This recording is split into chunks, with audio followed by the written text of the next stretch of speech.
After the 44-day Second Karabakh War in 2020, the political landscape has changed not only in the South Caucasus, but in the world as a whole. Political, economic and military power has come to the fore in the world. And the reality is that international legal norms are not as effective as before, and that countries prefer power races. Of course, in the 44-day Karabakh War, Azerbaijan also restored its territorial integrity at the expense of its military power. Years of diplomatic negotiations and international legal norms did not yield any results, and eventually weapons were used. Azerbaijan was not alone in the war. The political support of Turkey, Israel, Pakistan and other countries was strong.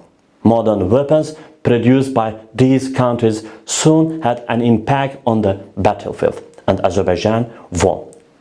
The example of Azerbaijan has become a clear example for many countries around the world, particularly suffering from the problem of territorial integrity, and in the midst of a de facto conflict, the states decided to seek and strengthen their political and military allies.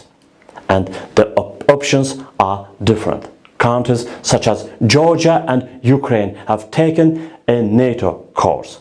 I find it difficult to say whether this policy is right or wrong. However, the current situation of these countries, which took refuge under the umbrella of NATO and entered into a confrontation with Russia, is obvious.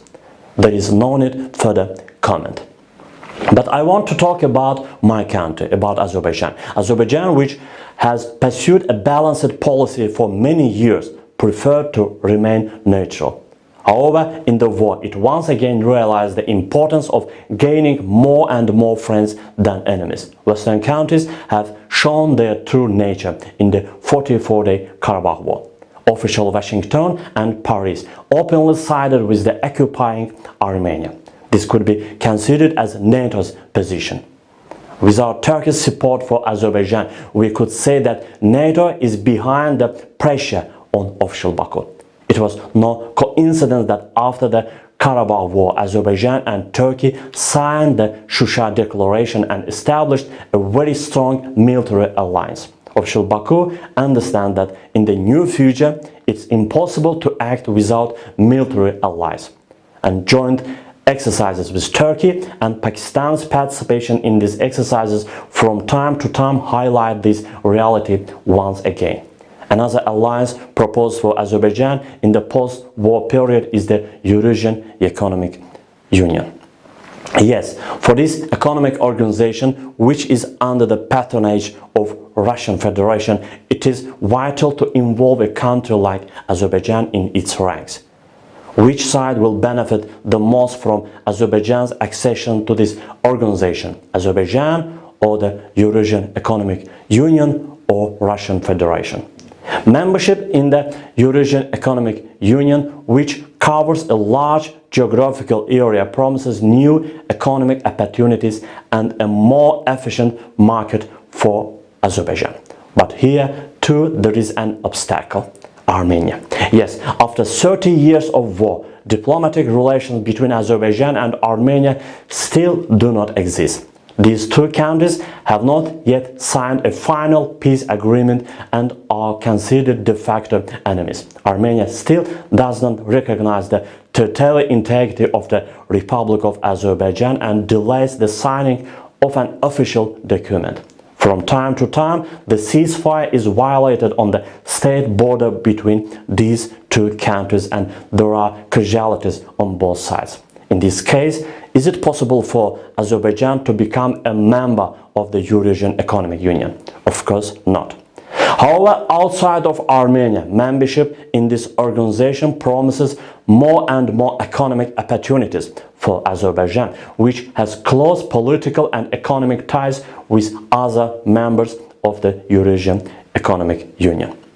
Given only the economic ties between Russia and Azerbaijan, it is not difficult to see what joining the Union will bring to Azerbaijan.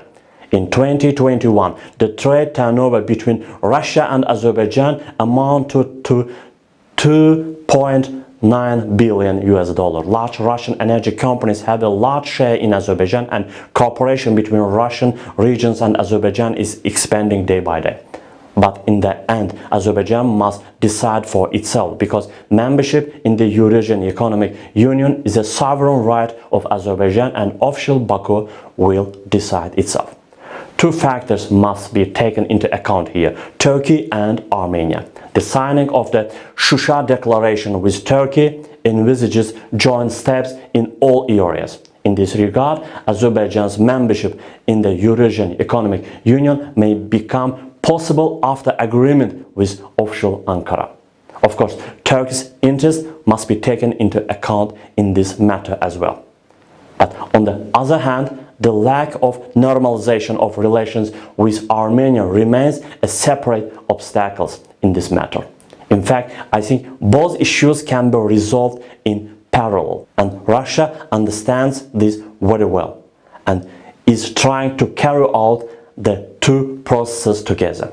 On the one hand, intensive talks are being held between Armenia and Azerbaijan through Moscow. Work is underway to open infrastructure in the region and sign a peace agreement between Yerevan and Baku. Preliminary results have already been achieved in this area. The meeting between the public representatives of Azerbaijan and Armenia in Moscow is an important step to start the process of normalization of relations between the two countries, Armenia and Azerbaijan. The meeting participants discussed measures to reduce tensions between the two nations, two people, and agreed to continue such relations in early 2022. At the same time, official contacts have been launched between Turkey and Armenia to restore relations. And the first meeting between the parties took place in Moscow, Russia. Istanbul-Yerevan flights resumed. The issue of opening diplomatic missions between the two countries is on the agenda. And this issue is also sensitive for Azerbaijan. Ankara and Baku are in close consultation on this issue. After these issues are reflected, Azerbaijan's membership in the Eurasian Economic Union may come up.